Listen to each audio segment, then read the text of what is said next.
You know, because you have some people right now. We're having a little issue, and I don't know if you know Professor James Small. Dr. Jeffries. Dr. Jeffries and Professor Smalls were in the Black Studies departments of City College when I was an undergraduate, and I upset that department like nobody's business. So I know them extremely well, and they later came to tell everyone in the slave theater, because I was on a lecture series with them, how I upset them, and I had a very strong reputation of, upsetting those classes at City College with questions. And some Dr. Smalls, many times they would let me teach the class because they couldn't answer my questions, because that's how powerful I was, even in terms of coming into those circles with this knowledge that I got at the Shaba Yisrael was my real university. Okay. Under Cohane Levy. Under Cohane Levy. So when I went back to university in my senior year, no one recognized me. They wanted to know, where did I go? Where did this transformation? So my teachers, all them professors, want to know, where have you been? Because I came in with a turban on, a katonet on every day, and they knew that if that guy with that turban come in your class, you better work. It's going to be. And it was just, again, asking them questions. They couldn't answer them. Right. Yeah, the reason why I asked that, because Professor Smalls right now, there's a video that I have with a brother by the name of, they call him Zion Lex, but his name is Abba Levy. I don't know if you followed some of the videos that I've done. But there's an instance where Professor Smalls says, this has happened maybe like 2 years ago, where he's comparing our way of life to a piece of Zohar. What do you think about that? Like Professor Smalls making such a statement, or them even claiming that we got everything from Egypt, or everything that we've gotten was from the Egyptian priesthood, or anything of that nature? Well, I'm fully aware of the teachings, so that just let me make that statement. I won't speak personally, because I believe that that's not good for us to speak personally about him, but I'll just speak to the issue. The most important thing that we have to understand is that we are not Egyptians. That's number one. We have to also be aware of, as we have said repeatedly, black people, former slaves, are destroyed for the lack of knowledge. The knowledge that they have been unable to acquire, it's evident with not knowing our language, not knowing our God, our spirituality, not knowing our history, not knowing the origin of us as a people. So when one finds that, and there's extreme evidence, overwhelming evidence to show that we, like the Ashantis, the Igbo of Nigeria, are part of a Hebraic lineage, and those through Emperor Haile Selassie, Menelik, it still points to that. So our brothers in the West Indies, or what we call the Maroon movement, which Garvey came out of, all of that, there's just overwhelming evidence all across the earth to point those who came on the slave ships from West Africa. There's Joseph Williams' book called Hebrewism in West Africa, which points to, if you go into West Africa, the people of the Ivory Coast, Guinea, Senegal, Nigeria, Togo, Benin, I've been to these places, they all have Hebraic roots. The slave ships left. I've been in the dungeon in the Cape Coast in Ghana, and in the dungeons where the slaves came from. So it's evident that those who came here are from that same stock. When those that are in those parts of Africa who are not of Hamitic, or again the other seeds, we have Shemitic stock, the Japhetic seed we know of. We know of the Ishmaelites that are in these lands, who are not a part of the mixture through the invasion of the Greeks and what have you. Right. So we see when we travel, black Ishmaelites. I was just with the Bedouins just a few days ago. Right. So again, when you have that type of travel and make those links linguistically as well, Arabic and the connection with Hebrew. And if we're not, as I tell them, Hebrews, then who are we?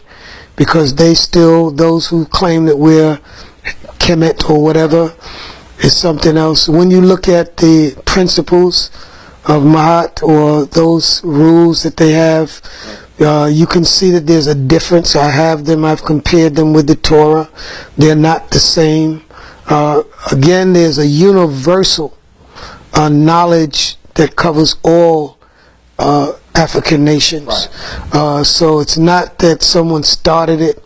There were principles before any written documentation of right and wrong.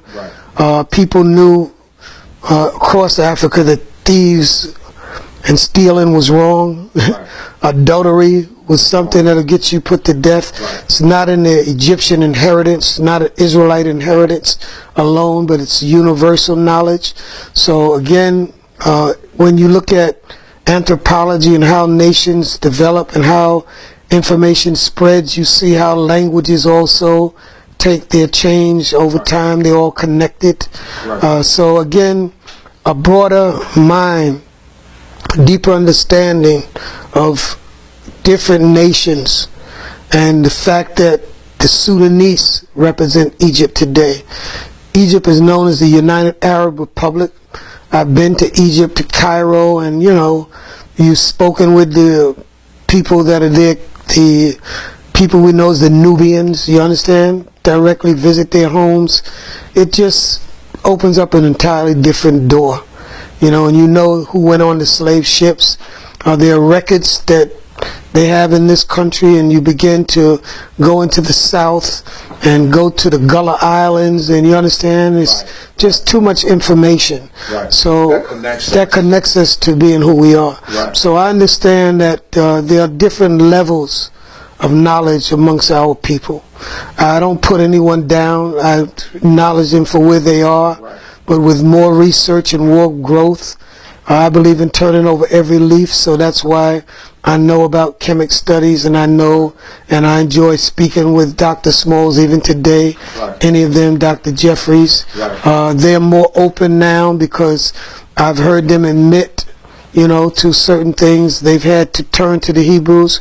I remember when Dr. Jeffries was attacked because of his statements against the Jews. Right. He had to look to us to be able to know how to address that community. And so again, that's my position on it. All right. And again, I could speak more on it, but again, I know who I am, and there are people among our people who they have not arrived at the truth about who they are. And there are many snares and traps out there. They write books and they throw information out because their objective is that we never find out the truth. Right. And they will interview people who they know are confused about this subject before they interview people who are knowledgeable, that can speak Hebrew fluently and that can defend this truth and show the differences between the various other areas where they sometimes stand opposing what we're saying, whether it's Judaism, Islam, or what have you. And we just try to embrace the whole. That's my position of understanding the whole picture and being able to know what they know so that you can have an intelligent conversation. Did you ever get to meet the late Abba Bibbens? Yes, I did. So how was that? Again, great opportunity to know him. He died short through Cohane Levy. Oh, Cohane Levy. Cohane Levy took me to all these men, wanted me to meet them, and wanted me to see their teachings. That's an experience. Wonderful. But what's been greater is that to this day, I know his oldest surviving student. He's over 90 years of age. His name is Elder Ari. Lives in Amityville. I visit him all the time, so we have dialogue constantly, and we even compare Hebrew teachings.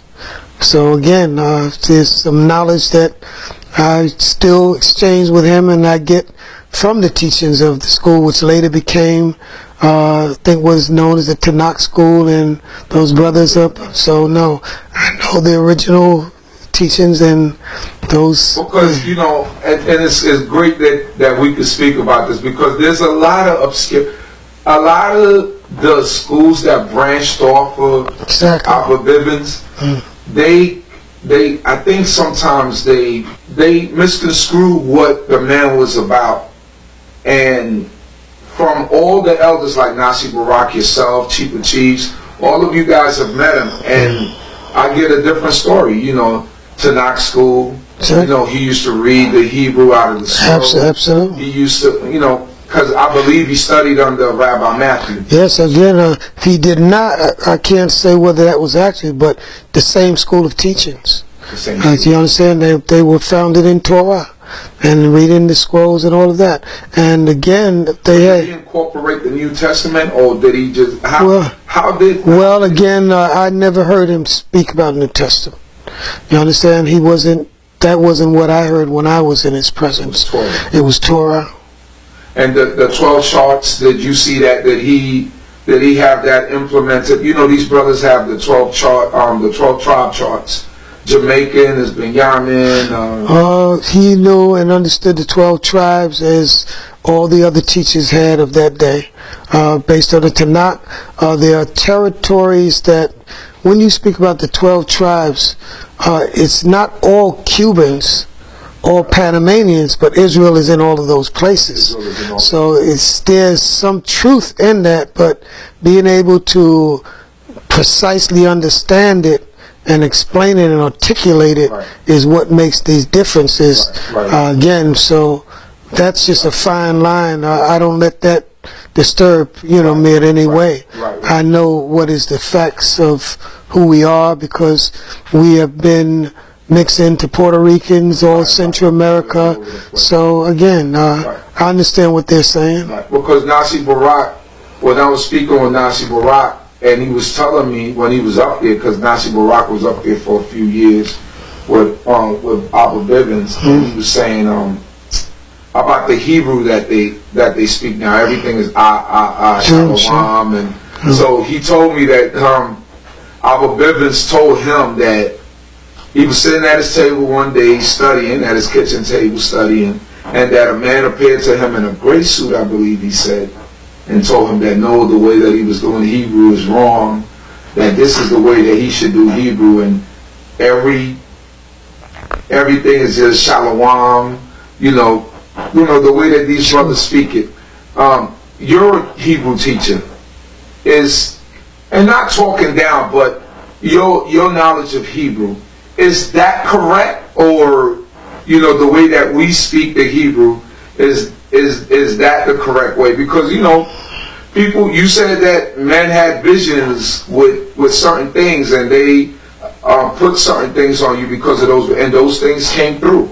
What would you say about what you've known in your Hebrew studies in comparison to what our brothers do in terms of the way that they speak the Hebrew? I've had many discussions. Even very recently, I did an interview. It's on YouTube now, under my name, Cohane Levi, and it was basically questions concerning just what you've asked me. This is the manner I would respond.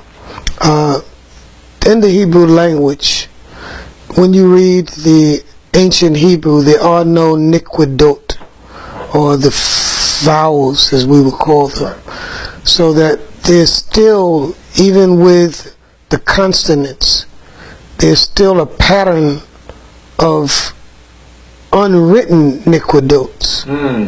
Because you have to have a distinction between the persons or the subjects in the language, whether it's past, present, or future tense. Then as you go to the nif'al and the pl and the pu'al and the hif'il and the huf'al and the hif'al, those sounds of those particular binyanim also are distinguished in the past, present, and future tense of those. Without a shade or different shades of vowels, you would not be able to know whether or not you're in a particular binyan or you've been in the past, present, or future tense. Right. So again, it just doesn't hold true. When you learn the Hebrew language and you begin to speak and you begin to use the language and realize that there are ways within the language, even without the niquidot, that makes these distinctions, the sound patterns. Also, there's a natural, what we call vowel that human beings have, in particular Hebrews. The Europeans taught us A, E, I, O, U. And they say those were the vowels when you go to study. But in our natural tongue, A, E, I, O, U, that's something you just can't get around. A baby makes those sounds when they come in. It's not going to be all the time. So therefore, it's just understanding. So when you go into Aramaic, which is where Ivri comes from, you have Shemayamai, and you understand, and you have different words that have, again, ends with a ta, but it's not going to be again. Right. So again, you got to go back to linguistics. Right. And so it just doesn't hold true and being able to do that. And if they were to have conversations with one another, because just to say a word or speak, then you have to look and see, well, where the communities where dialogue has grown, you understand? Right. And what have you. And then time will show whether or not they're able to establish dialogue. If I say to them, okay, say that someone is behind you about to attack you, you understand? You have to be able to communicate, and to communicate effectively. Just studying a language is not being able to communicate in it. You have to be able to distinguish whether you're speaking in the present tense, the past tense, the future tense. In Hebrew, you have a word like the word, let's say, rats. You understand? But now you're running.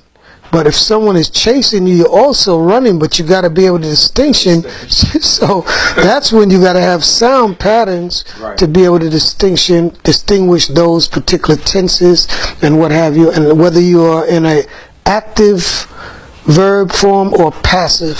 So they need to question and investigate in their studies whether or not all of that holds true. And that's how I would say it, that again, as we have dialogue, I've had dialogue with those that do. I share my point of view. I always listen for theirs, and I investigate. It just doesn't hold true as I go in and have gone in my studies and communicating with Israelites. For instance, you can go to Ethiopia, they speak geese. You understand? And when you speak in their languages, they have sometimes the same phonetic pronunciations of words that we have in the Hebrew language. Okay. And amongst the other languages too. No Igbo has No Xhosa has Right. They have different sounds, so you got to go and just be you got to be able to differentiate. Great. This is my last question on Rabbi Matthews. You said you're in contact with one of his oldest students. He's 90 years old now. Not Rabbi Matthews, Rabbi Bibbens. Rabbi Bibbens. And Rabbi Bibbens, I want to let you know this. He was a rabbi. Yes, that's what I knew him as, Rabbi Bibbens. Rabbi. And that's why I said when I went, that's what he was teaching. Right. Nasi Barak would have known him much better than I. Yes, he gave me a lot of. Well, in speaking to his oldest student,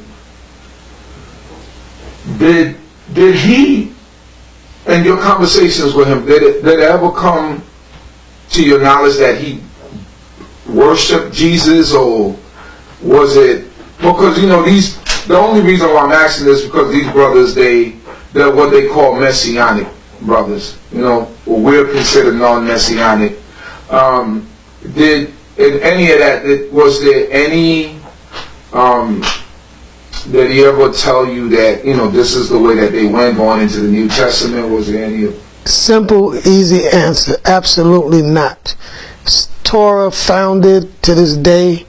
You understand? Hebrew. No Greek writings is any part of our relationship or discussions, never. Also, he would always say this to me. We could talk in Hebrew, and he would say he taught Hebrew, but he don't know Hebrew. You understand? Because when it comes to grammar and stuff like that, Dick Duke, he was not versed in that. Like Elder Ari, his older surviving students. So that's why I said, but he can talk it. But as I said, he's not going to be able to make those distinguish and go past present and future tense in that but he has a profound knowledge of roots of words. Understood. So we how big is your community in I don't know, in terms of maybe not numbers, but how big is your community in Guyana? Oh, what is the name of the congregation in Guyana before? A great question. When I arrived at Guyana, we were known as Hashaba Yisrael. The Guyanics. Yes. Most people could not say Hashaba Yisrael.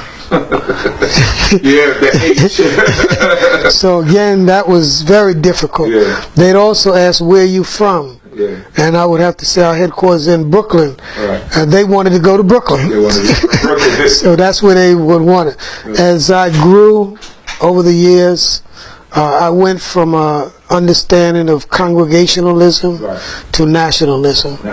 You perhaps heard me say that using the Chinese, they don't come to America and say that they're anything other than Chinatown. When they go to San Francisco, they're Chinatown. In Guyana, they're Guyanese. You understand? So that we always say now, and everywhere I go, I teach, we're Hebrew Israelites of Guyana, Hebrew Israelites of Charlotte, Hebrew Israelites of Philadelphia, Hebrew Israelites of Barbados, Hebrew Israelites of Trinidad, Hebrew Israelites of Jamaica, and that's becoming what I call national maturity. Because now the people know that we are being identified as what I would call the diaspora nation. Because the diaspora is a nation. You understand? Everybody that went were the part of a nation. We're the Hebrew Israelites. Whether we're in Tanzania, wherever colonialism went, that experience marks the Hebrew people. That's the fulfillment of Deuteronomy, the 28th chapter, and all of our experiences. So again, in Guyana, there was an elder. She passed away. Her name was Elder Naomi. She knew... One of the originals that came. She's one of the original Guyanese. The community in Guyana now is basically hundreds and hundreds of people that are Guyanese. See, because basically what I've done is awaken an entire country. When you're in a country for 40 years, you lose your zits in the bus and everything. So our mark is everywhere. So if you get at the airport and just say my name or ask for the Hebrews, they'll bring you right to our community. Because we're known all throughout the country, and it's now has gone to other countries, because it's now in Barbados and Trinidad. When we have our 30th anniversary, 40th anniversary, which were great celebrations, people came from Israel all across the United States, from the Caribbean. So the country, it's all advertised on television and radio. They begin to see the picture of what this is. That's what awakens them. I'll give you another example. When I began to make the contact with the land of Israel and go on television and radio and tell them that our headquarters is in Israel, now they begin to connect it with the Bible, not Brooklyn. They want to go to Israel now because they understand the nationalistic picture rather than a congregational picture is where I started as an Israelite. I'm a nationalist now. I'm teaching nationalism and who we are, ethnicity.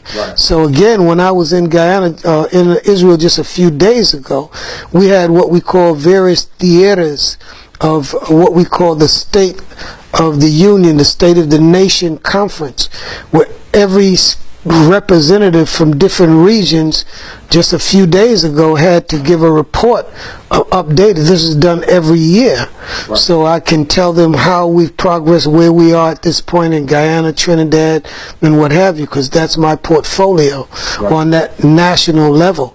Ghana's represented, Kenya was represented, London was represented, you understand, all of these various countries. So there was a sister there from England. She had been in England for 30 years. She represents an ecumenical churches all throughout London. She came there as a Christian representing all the Christian churches across London. She was one of the speakers that spoke for about 15 minutes, and her words, but there's another brother named Yehoshaphat.